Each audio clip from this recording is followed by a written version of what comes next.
Hey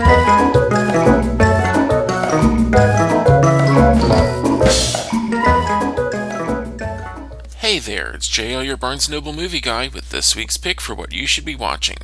35 years after its release, Star Trek II: The Wrath of Khan is still arguably the best of all 13 Star Trek movies, and a good movie in its own right. With a whip-smart screenplay that crackles with great dialogue and a pair of larger-than-life performances, it's no surprise this film continues to be highly regarded by fans and critics alike. As the film opens, it's been 15 years since the original 5-year mission of the Starship Enterprise. The mighty vessel is now relegated to training missions, and James Kirk is an admiral stuck in a desk job. He's bored, he needs glasses, and on top of that, it's his birthday. Before you can say midlife crisis, though, a real one appears in the form of Khan, a genetically engineered Superman whom Kirk had banished to a distant planet years ago. Khan hijacks a starship and immediately goes whale hunting. No, that's not a crack about William Shatner's weight.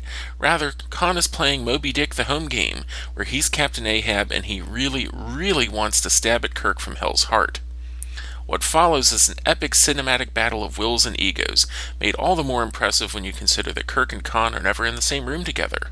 They're on different ships, lobbing broadsides at each other, both verbally and literally.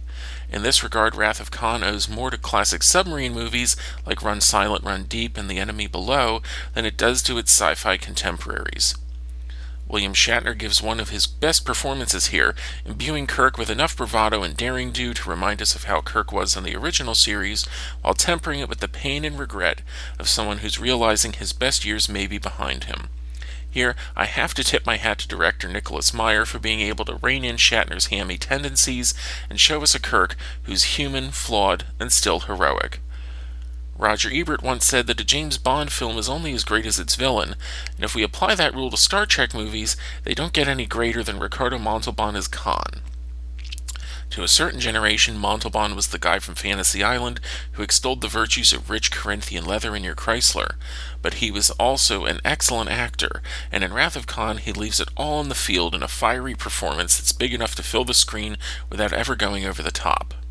In the hands of a lesser actor, Khan's scenery-chewing speeches, where he weaves in quotes from Herman Melville and others, would have fallen flat or worse been ridiculous. Instead, they're a standard against which all subsequent Star Trek antagonists have been measured, usually to their detriment. Last year, Paramount released a new Blu-ray edition of The Wrath of Khan to coincide with the 50th anniversary of the franchise.